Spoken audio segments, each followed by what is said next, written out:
and we continue to follow breaking news out of Central Texas. With this hour, a desperate search and rescue effort continues for dozens of people. This is also like, even if you do a correct autopsy, a correct assessment, and you find out that like defunding of these agencies did not play a role in this at all, which is highly unlikely because it always plays a role. 5% of the National Oceanic and Atmospheric Administration are being let go. The administration says that they were trying to do their best to spare as many of these mission essential roles as possible, but not all. But let's say they do an autopsy, and the autopsy shows that it was because of the severity of this event, that even if there were more people that were able to inform people in proper time, that there would still be plenty of people that got swept away. Okay, then we have to have a larger conversation about how these extreme weather events are, I guess, no longer extreme, that it is just a part of our everyday reality. And therefore, we have to figure out why it's happening. It's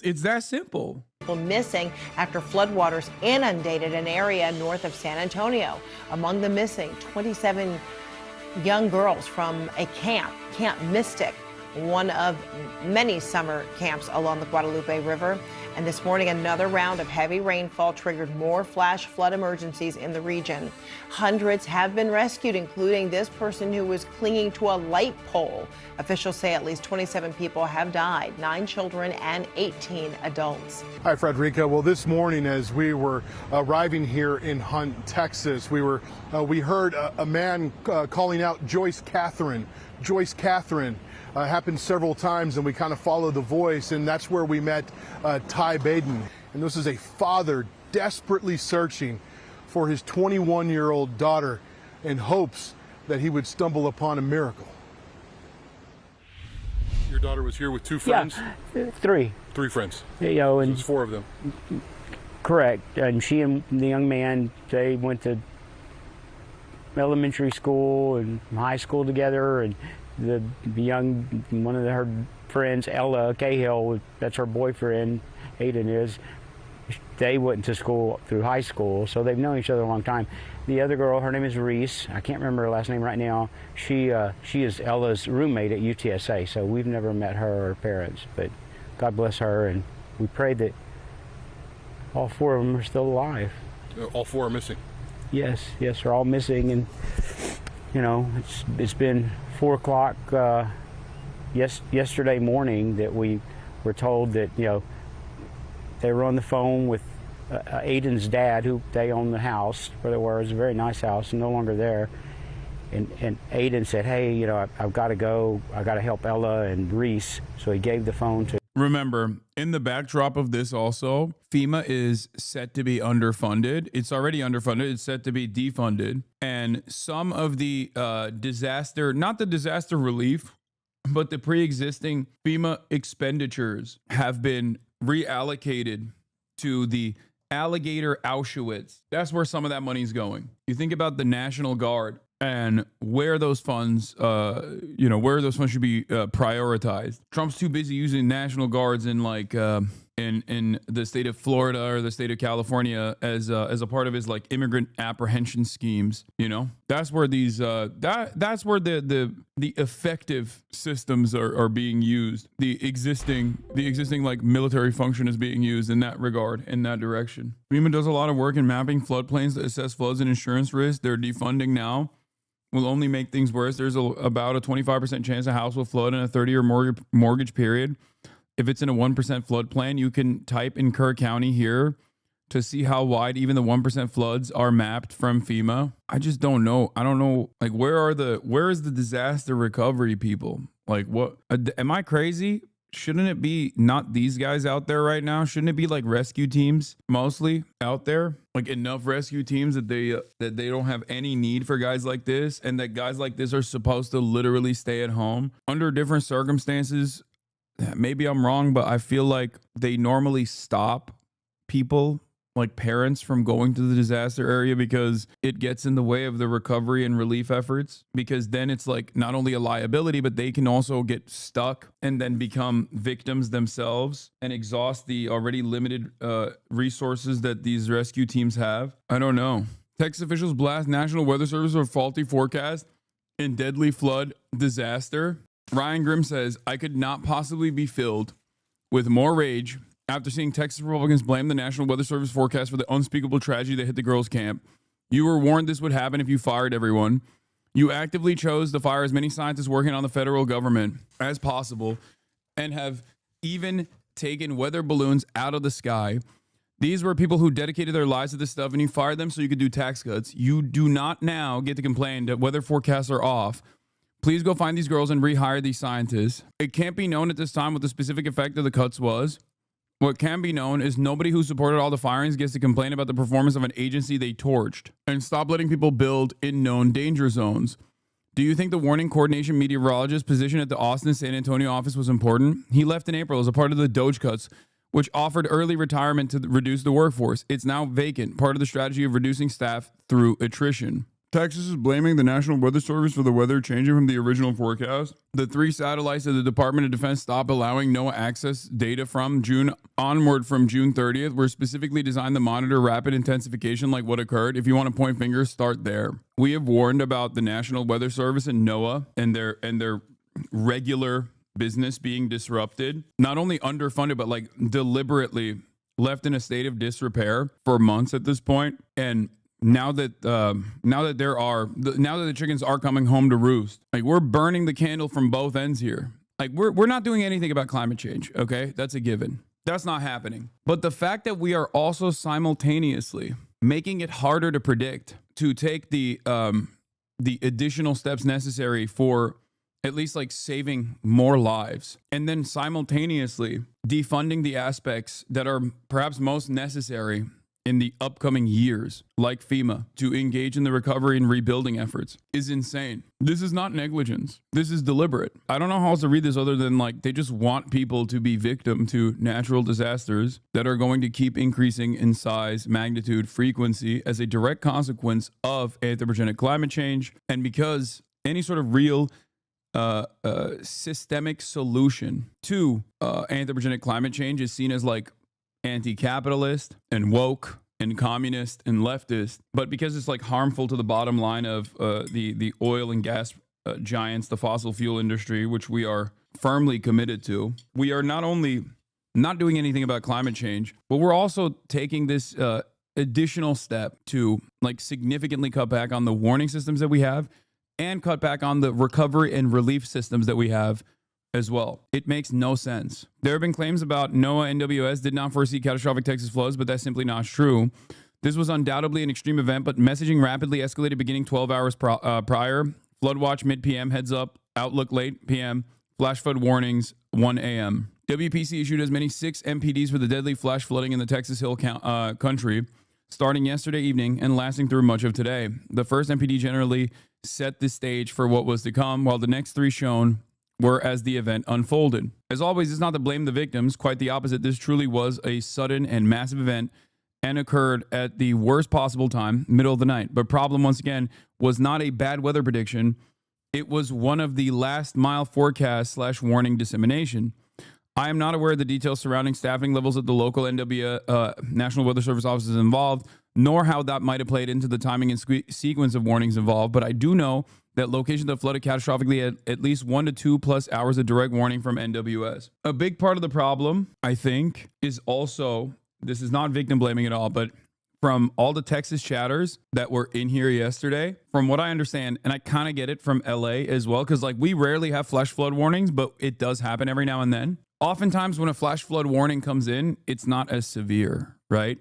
So I think it's one of those things where people see that, especially at night. They didn't even see it most likely.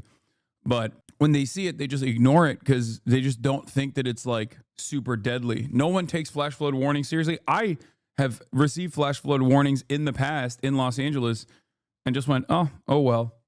And I guess like, especially with the frequency of flash flood warnings in a place like Texas, people most likely assumed it was just like a little thing and not as severe, not as significant. It's the worst of all events coming together. Holiday weekend happens at night, rapid escalation going from the, 6 foot to what, like 20 plus feet out of nowhere. Like it was just it was a horrifying situation.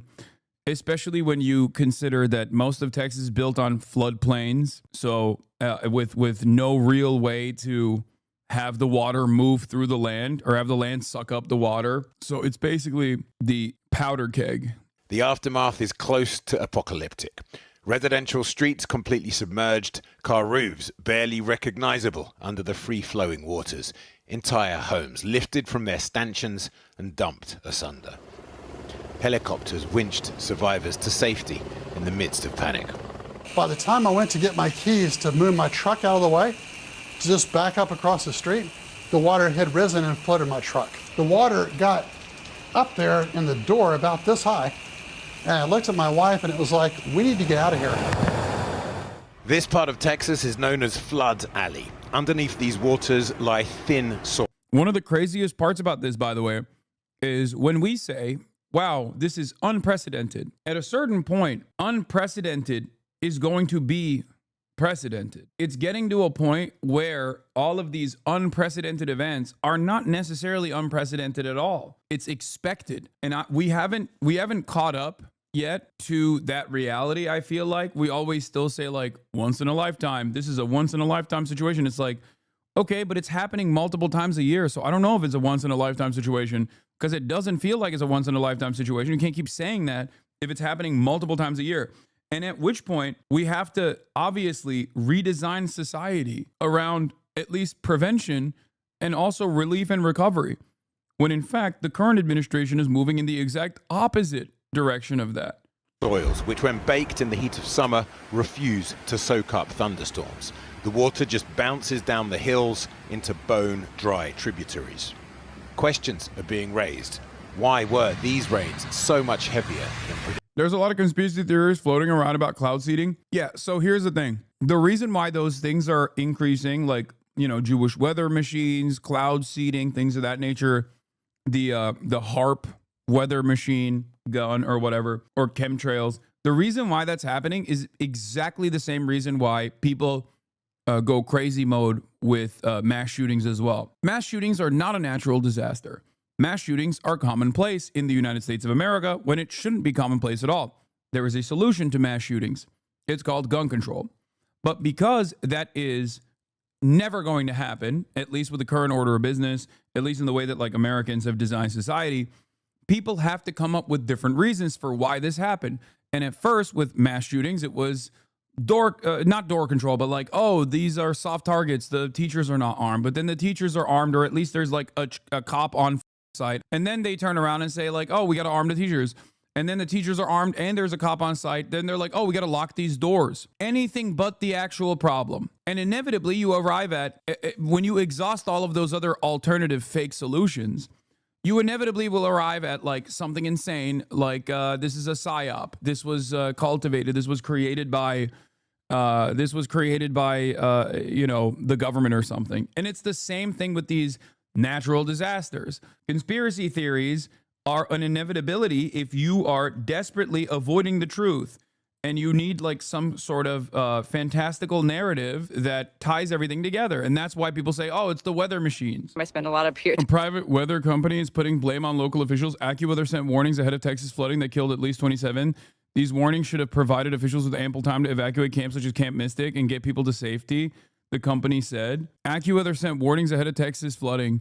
Wait, AccuWeather is AccuWeather is the weather forecasting company that gets all of its information from the NWS. AccuWeather is the one that wants to make the NWS privatize, right? So they can control all of the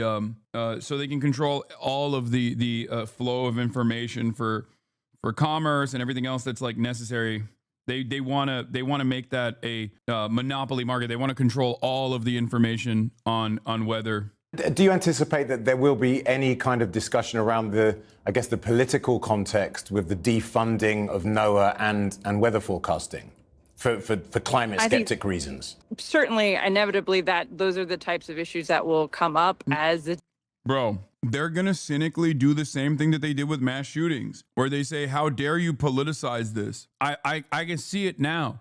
They're going to be like, right now, we're too busy with the recovery efforts, so we're not going to be talking about this, but We will remember what all the Democrats said in the meantime, making this into a political football game when it's like, dude, you literally did this. Like, what the do you mean? And a local resident whose family lived in the area for more than 100 years says he's never seen anything like this. This very well may be the worst flood Hunt has ever seen, because it would have started back up the South Fork. The devastation is unbelievable. How these kids survived in any of these camps along the river is nothing short of a miracle. But I grew up with this store. I've like I said, I've danced here, I've been here, sat by the fireplace in a rocking chair.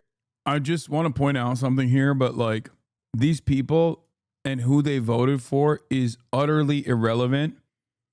And if you bring up who they voted for or say they voted for this or even gloat, I will laser you out of existence. Just like whenever these kinds of natural disasters take place in a blue state, Republicans immediately are like, well, God's punishing you. And then it happens in a red state. You got Democrats saying, oh, God's punishing you. You wanted this. You can criticize systems. You can criticize the government and its ineptitude, its malicious criminal negligence. But you can't blame the people that are going through this horrific experience. We don't do that here. And drank a beer. The devastation, there are just no words, Taylor, that I can say that describe what I'm seeing. My ranch, it was completely underwater. The water got that high. Just unbelievable. Yeah, I saw this already. Navy to stop sharing satellite weather data with NOAA, which I don't even understand why. As of July 31st, the Navy's Fleet Numerical Meteorology and Oceanography Center will stop sharing satellite weather data with the National Oceanic and Atmospheric Administration, according to a NOAA release. I don't even know what this reason is. This service change determination will be permanent. Data gathered from the Defense Meteorological Satellite Program, or DMSP, all near Earth space weather instrument and other Defense Department-owned systems will cease to be provided to the NOAA. Is it because they're like cutting costs? I read security concerns as in cybersecurity or something. That makes no sense. I feel like the war being waged against the National Weather Service and NOAA specifically revolves around one, privatization. Obviously, they want like a private company to own all of the weather forecasting services, because that would be an incredibly profitable institution. You understand? Because every single human being, every single company that engages in logistics, for example, that engages in commerce in some way, needs to know what the weather conditions look like. And right now, that's all being tracked by the government and actually being distributed for free. If you privatize that, someone can develop an immense fortune, because what are you going to do? You can't engage in any service whatsoever without knowing what the weather is. There's no world where this exists. Like you can't do agriculture, you can't do logistics, you can't do supply chains, you can't do grocery stores, you can't do anything. No air travel, no commerce whatsoever without having access to accurate weather forecasts. It's a necessity for every aspect of commodity production. It would, first of all, costs would go up for every single thing. It would lead to inflation. Why would it lead to inflation? Because now you have to pay for this service. Unconditionally, everyone has to pay for this service. Democrats would basically work in this privatization side and make it a public-private partnership where the government subsidizes this service, but it's in private hands all of a sudden rather than a public good. The Republicans, on the other hand, would fully privatize it, would offer it subsidies, and then would make it so that everyone has to pay for a subscription on top of that, which would, of course, drive up costs for everything. It's insane. The other reason why they want to do this, I suspect, is because the NOAA and the National Weather Service and all of these other predictive mechanisms revolving around climate also do long-standing reports, like decades decades into the future, they try to do predictions for climate change specifically and how it changes everyday existence. So I suspect that's the other reason why they don't want to have these services, because it kind of fucks up the bag for the fossil fuel companies when people are constantly chirping about how much our carbon footprint is destroying the planet and creating these horrifying, chaotic situations with regular frequency. This is from The Ideological Dismantling of NOAA and NWS, begins on page 674 of Project 2025 and is well underway. This is from Project 2025 from the Heritage Foundation. The footprint that Trump is following, the blueprint, that Trump is following to a T, down to every period and comma. Together, these form a colossal operation that has become one of the main drivers of the climate change alarm industry, and as such, is harmful to future U.S. prosperity. This industry's mission emphasis on prediction and management seems designed around the fatal conceit of planning for the unplannable. That is not to say the NOAA is useless, but its current organization corrupts its useful functions. It should be broken up and downsized. NOAA today boasts that it is a provider of environmental information services, a provider of environmental stewardship services, and a leader in applied scientific research. Each of these functions could be provided commercially, likely at a lower cost and higher quality. Oh my God. It's exactly as I said. They want to, one, privatize it so that people can make money off of it, and two, they want to destroy its primary function, which is to try and predict how bad things are going to get. This is the modern version of like arresting Galileo, okay? Like literally, this is the current capitalist version of this. You're just like, nah, dog. What is this? Earth is revolving around the sun bullshit, dude. Nah, the sun is revolving around Earth. Fuck you. That's what this is. Focus the NWS on commercial operations. Each day, Americans rely on weather forecasts and warnings provided by local radio stations and colleges that are produced not by the NWS, by private companies such as AccuWeather. This is bullshit. This is also a lie. AccuWeather could not exist without the NWS offering its services to AccuWeather for free. What a lot of people don't realize is that all the data that's gathered for weather in our country is then given out for free. You can get it for free. I can get it for free. All the private weather companies that you get your, whatever weather app you choose on your phone, they get that information for free from our government. So if that information is not as good anymore, then our forecast won't be as good. And if we don't have the correct people in the right positions, with enough experience for tornadoes and hurricanes and other things, we could put lives at risk. And that's the question here is, that 5%, how much of a difference are we going to notice and at what expense? AccuWeather is simply a distributor of NWS reports. Make no mistake. Oh my God, I'm watching it. I'm watching it happen in real time. It's so frustrating. It's so scary. Marjorie Taylor Greene, cuckoo for Cocoa Puffs, comes out with another banger tweet. I am introducing a bill that prohibits the injection, release, or dispersion of chemicals or substances into the atmosphere for the express purpose of altering weather, temperature, climate, or sunlight intensity. It will be a felony offense.